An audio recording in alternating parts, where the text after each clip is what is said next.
ഞാൻ ഇന്നൊരാൾക്ക് പ്രാങ്ക് കൊടുക്കാൻ പോണേണ്ട, വേറൊന്നുമല്ല, എൻ്റെ ഫ്രണ്ടിൻ്റെ ബർത്ത്ഡേ ആണ്. അപ്പോൾ അവളെ ഒന്ന് പ്രാങ്കാമെന്ന് വിചാരിച്ചു. അവളെ ഞാൻ ഫോൺ വിളിച്ചിട്ട് പറഞ്ഞു എൻ്റെ വീട്ടിലേക്ക് അത്യാവശ്യമായിട്ട് വരണം എന്ന്. കുറച്ച് സീരിയസ് ആയിട്ട് കുറച്ച് ഹാർഷായിട്ട് സംസാരിച്ചു, ഒരു ഇച്ചിരി ചൂടാവുന്നത് പോലെ സംസാരിച്ചു. അപ്പോൾ അവൾ എന്താ പറ്റിയെന്നൊന്നും കാര്യം, അപ്പോൾ കാര്യം കുറേ ചോദിച്ചു, എന്ത് പറ്റി എന്താണെന്നൊക്കെ ചോദിച്ചിട്ടൊന്നും ഞാൻ പറഞ്ഞില്ല കേട്ടോ. എന്തായാലും അവളെ നമുക്കൊന്ന് പ്രാങ്കി ഒരു സർപ്രൈസായിട്ട് ഹാപ്പി ബർത്ത്ഡേ പറഞ്ഞൊരു ചെറിയൊരു ബർത്ത്ഡേ ഗിഫ്റ്റും കൊടുക്കാം. അപ്പോൾ അവളിപ്പോൾ വരും. അവളൊരു മേക്കപ്പ് ആർട്ടിസ്റ്റാണ്, ജോലിക്ക് പോയിങ്ങനെ വരട്ടെ. വന്നു കഴിയുമ്പോൾ നമുക്ക് ബാക്കി കൊടുക്കാം. പാളിപ്പോവോ എന്താവോ എന്നൊന്നും നമുക്കറിയില്ല, എന്തായാലും കാണാം. അപ്പം എൻ്റെ ഈ പരിപാടിക്ക് എനിക്ക് കൂട്ടു നിൽക്കുന്ന 2 ടെററുകൾ വേറെയുണ്ട്. ഒന്ന് ഇതും പിന്നെ ഒന്ന് നമ്മുടെ ഏനിമണി. അപ്പോൾ ഏനിനപ്പുറത്തുണ്ട് കേട്ടോ. അവൾ എന്തൊക്കെയോ എടുത്ത് സെറ്റ് ചെയ്യണതാണ് നമ്മളുടെ വീഡിയോയ്ക്ക് വേണ്ടിയിട്ടുള്ളത്. എത്രത്തോളം നമുക്കിത് ക്യാപ്ചർ ചെയ്യാൻ പറ്റുമെന്നുള്ളതൊന്നും അറിയാൻ പാടില്ല. എവിടെയെങ്കിലും ഈ ക്യാമറ കൊണ്ടുപോയി ഒന്ന് സെറ്റ് ചെയ്ത് വെക്കണം. അപ്പോൾ ബാക്കി വീഡിയോയിൽ കാണാം. അപ്പോൾ റെഡിയല്ലേ രചനനെ പറ്റിക്കാൻ? അപ്പോൾ ആളെത്തിയിട്ടുണ്ട് കേട്ടോ. പുറത്ത് വന്ന് കോളിംഗ് ബെല്ലടിച്ച് അപ്പോഴേക്കും ക്യാമറ സെറ്റ് ചെയ്തിട്ട് ഞാൻ പോകണിട്ട് ഡോറ് തുറക്കാൻ. ബാക്കിയുള്ള കാര്യങ്ങൾ നിങ്ങൾ കണ്ടോ.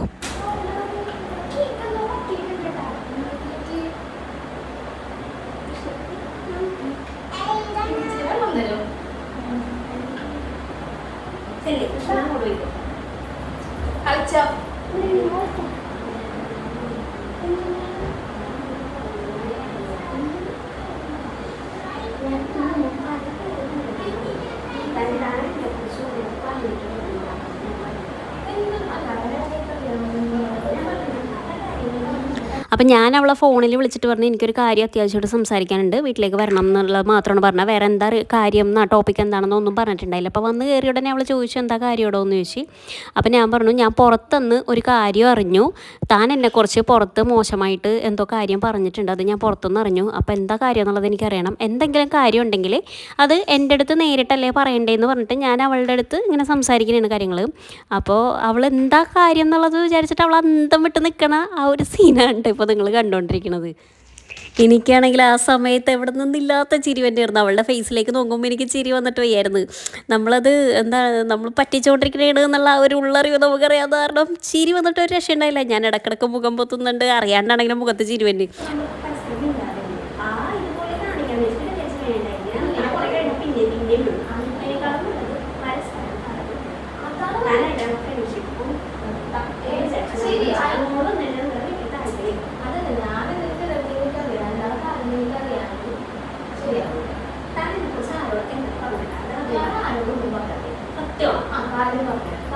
ഒന്നും പറഞ്ഞിട്ടില്ല.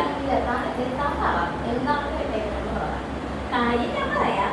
താനൊന്ന് ആലോചിച്ചു, താരുടെ അടുത്ത് എന്തെങ്കിലും എന്നെ കുറിച്ചിട്ട് പുറത്തൊരു കാര്യം ഞാൻ പുറത്തൊന്നും പറഞ്ഞത്, ഞാൻ ഒട്ടും പ്രതീക്ഷിക്കാത്ത ഒരാളാണ് എൻ്റെ അടുത്ത് പറഞ്ഞത്. താനെന്നാണ് പറഞ്ഞാണ് എനിക്ക് പറഞ്ഞത്.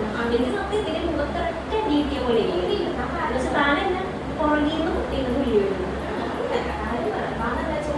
തന്നായിട്ട് ഫ്രണ്ട്ഷിപ്പ് തുടങ്ങിയ ഞാൻ തരുന്നുണ്ട് എൻ്റെ ലൈഫിലെ ഓരോ കാര്യങ്ങളും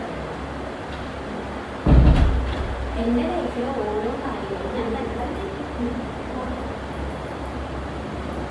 എൻ്റെ ലൈഫിലെ ഓരോ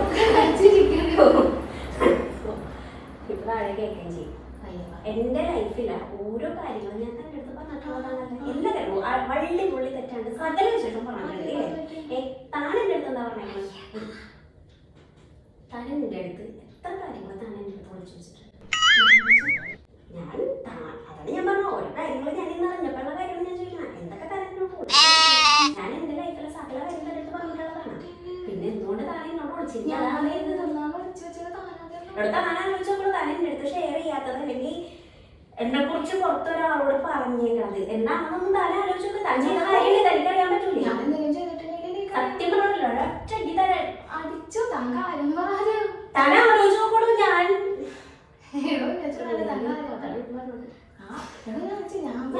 ഞാൻ കൂടുതൽ സംസാരിച്ച് ചിലപ്പോ ഞാൻ എങ്ങനെ റിയാക്ട് ചെയ്യും എനിക്കറിയാലോ എന്റെ സ്വഭാവം.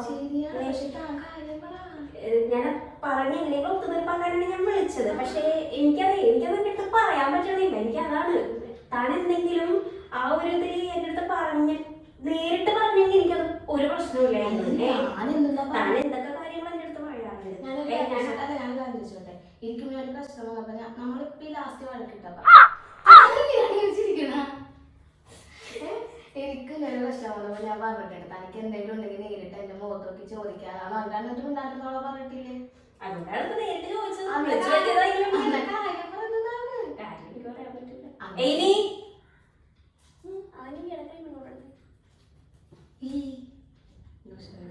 കൊച്ചയെ കൊണ്ടുവരും കൊച്ചിനെ കൊണ്ടുവരുന്ന വിചാരിച്ചില്ലായിരുന്നു കൊച്ചയ്ക്ക് കൊണ്ടുവന്നില്ലെങ്കിൽ പൊളിക്കാനായിട്ട്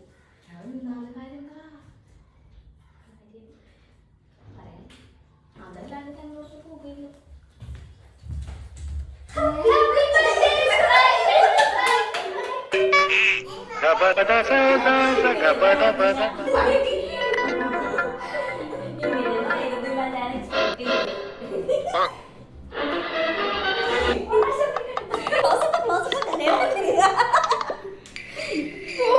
happy birthday to you again. വിചാരിച്ചോളെ പ്രാങ്കാൻ പറ്റിയിട്ടോ.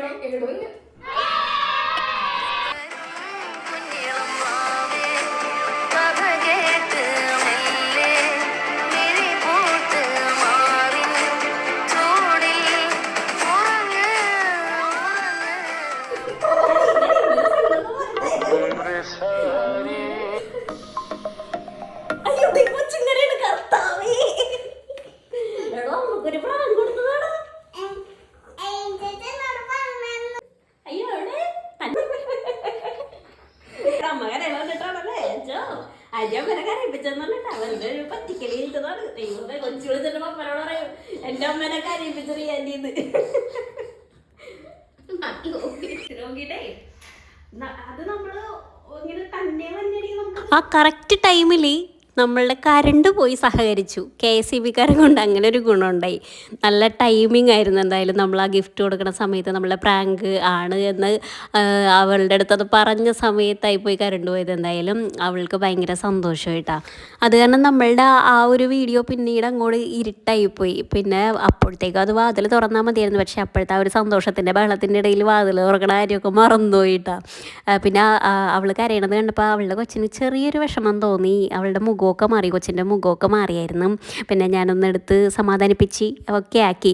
എയ്നിൻ പറഞ്ഞിട്ടുണ്ടായിരുന്നു പ്രാങ്ക് ചെയ്യാൻ പോണെയാണ് അമ്മേനെ വിഷമിക്കരുതിട്ടാന്നൊക്കെ. പക്ഷേ കൊച്ചി അത്രക്കും കൂടെ അത് ആക്സെപ്റ്റ് ചെയ്യാനുള്ള ഒരു ലെവലിലേക്ക് എത്തിയിട്ടുണ്ടായില്ല. അവൾ പെട്ടെന്നൊന്ന് പേടിച്ചു പോയി. ഞാൻ ചൂടാവണയൊക്കെ കണ്ടപ്പോൾ കൊച്ചു ഒന്ന് പേടിച്ചു പോയി. എന്തായാലും സെറ്റായി, അടിപൊളിയായി, സന്തോഷമായി. ഗിഫ്റ്റ് എന്തൊക്കെയാണെന്ന് നോക്കാം. വേറെ അധികം ഗിഫ്റ്റുകളൊന്നും ഇല്ല. 2 കുഞ്ഞു കമ്മലുകൾ കൊടുത്തിട്ടുണ്ട് രചനക്ക്. പിന്നെ അതിലൊരു ചെറിയ കമ്മലാണത്.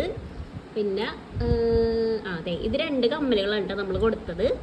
പിന്നെ ഈ 2 സ്ലൈഡ് ഇത് കൃഷ്ണക്കുട്ടിക്കുള്ളതാണ് കേട്ടോ. കൃഷ്ണയുടെ ബർത്ത്ഡേ ആയിരുന്നു സെപ്റ്റംബർ 16-ന്. അപ്പം ഞങ്ങൾക്ക് കൊടുക്കാൻ പറ്റിയില്ല. ഞങ്ങളും ഉണ്ടായില്ല, അവരും ഉണ്ടായിരുന്നില്ല ഇവിടെ. അപ്പം അത് കാരണം കൊടുക്കാൻ പറ്റില്ല. അത് കാരണം ഇപ്പം ഞങ്ങൾ ഒന്നിച്ച് കൊടുത്ത ഗിഫ്റ്റ്. അപ്പോൾ ഇത് കൃഷ്ണക്ക് എയ്ഡനും കൂടെ ഉണ്ടാക്കിയ കാർഡാണ്, ബർത്ത്ഡേ ഗിഫ്റ്റ് കാർഡാണ്, ഗ്രീറ്റിംഗ് കാർഡാണ് അല്ലേ. എയ്ഡൻ ഒരു ഗ്രീറ്റിംഗ് കാർഡ് ഉണ്ടാക്കാൻ പറഞ്ഞിട്ടുണ്ടായിരുന്നു സ്കൂളിൽ. പിന്നെ അതേ രചനാൻറ്റിക്ക് കൊടുത്തിട്ടുണ്ട് ഒരു ഗ്രീറ്റിംഗ് കാർഡ്. അങ്ങനെ ഞങ്ങളുടെ ബർത്ത്ഡേ. അപ്പൊ നമ്മുടെ വീഡിയോ എടുക്കലും പ്രാങ്കലും ഒക്കെ കഴിഞ്ഞ് ഇനി 2 പറഞ്ഞു വിടാൻ വേണ്ടിട്ടാ. ഞാൻ അങ്ങനെയൊക്കെ പറയാറുണ്ട് കേട്ടാ. ഞാൻ ചിലപ്പോൾ ആ വീഡിയോ എടുക്കുന്ന സമയത്ത് ഈ കുരുത്തം കെട്ടത് ചിലപ്പോൾ വർത്താനം പറയാനാ അല്ലെങ്കിൽ എന്തെങ്കിലും സംശയം ചോദിക്കാനൊക്കെ വരും. അപ്പോൾ എനിക്ക് വീഡിയോ എടുക്കാനുള്ള സമയം കിട്ടിയില്ലെങ്കിൽ ഞാൻ പറയും ഒന്ന് ഇറങ്ങിപ്പോടോ, എനിക്ക് വീഡിയോ എടുക്കണം എന്ന് പറയും. അതിന് മാത്രം സ്വാതന്ത്ര്യം ഉണ്ട് കേട്ടോ, അത് വേറെ കാര്യം. ഞാനിതിനെ വിളിക്കണ ഒരു പേരുണ്ട്, പക്ഷെ ഞാനത് ഇവിടെ പറയണില്ല. പിന്നെ വീഡിയോയിൽ ഞാൻ അധികം കാണിക്കണില്ല. എന്താണെന്ന് വെച്ചാൽ വിത്തൗട്ട് ഹെർ ഹസ്ബൻഡ്സ് പെർമിഷൻ ആണ് ഞാൻ ഈ വീഡിയോ എടുത്തേക്കണത്. അതുകൊണ്ട് കൂടുതൽ കാണിച്ച് ഞാൻ ഇടി വാങ്ങി കൂട്ടണില്ല. അപ്പം ഞങ്ങൾ പ്രാങ്കലൊക്കെ കഴിഞ്ഞ് ബർത്ത്ഡേക്കാരി മാറിയിക്കണേ കേട്ടോ, കാണിക്കണില്ല, പെർമിഷൻ ഇല്ലാത്തപ്പോൾ മാറിയിക്കണേണ്. അപ്പോൾ നമുക്ക് പ്രാങ്കലൊക്കെ കഴിഞ്ഞ് ഇനിയിപ്പോൾ വീഡിയോ എന്തൊക്കെ ചെയ്യണം പറഞ്ഞ എല്ലാവരും കൃഷ്ണക്കുട്ടി പറയും. കൃഷ്ണക്ക് അവസരം തന്നിരിക്കണേണ്. വീഡിയോ ഇഷ്ടപ്പെട്ടാൽ എന്ത് ചെയ്യണം? വീഡിയോ ഇഷ്ടപ്പെട്ടാൽ ലൈക്ക് ചെയ്യണം, സബ്സ്ക്രൈബ് ചെയ്യണം. പിന്നെ നമ്മളുടെ പ്രാങ്ക് ഇഷ്ടപ്പെട്ടാൽ പ്രാങ്കിൽ എന്തെങ്കിലും പോരായ്മ ഉണ്ടെങ്കിലും പ്രാങ്കിൽ എന്തെങ്കിലുമൊക്കെ നിങ്ങൾക്ക് ക്ലിയർ ആവാനുണ്ടെങ്കിലും സംശയങ്ങൾ ധൈര്യമായിട്ട് കമൻറ്റ് ചെയ്തോ എല്ലാം പറഞ്ഞു തരുന്നതായിരിക്കും. അപ്പം ഇത്രയൊക്കെ ഉള്ളൂ. ബൈ.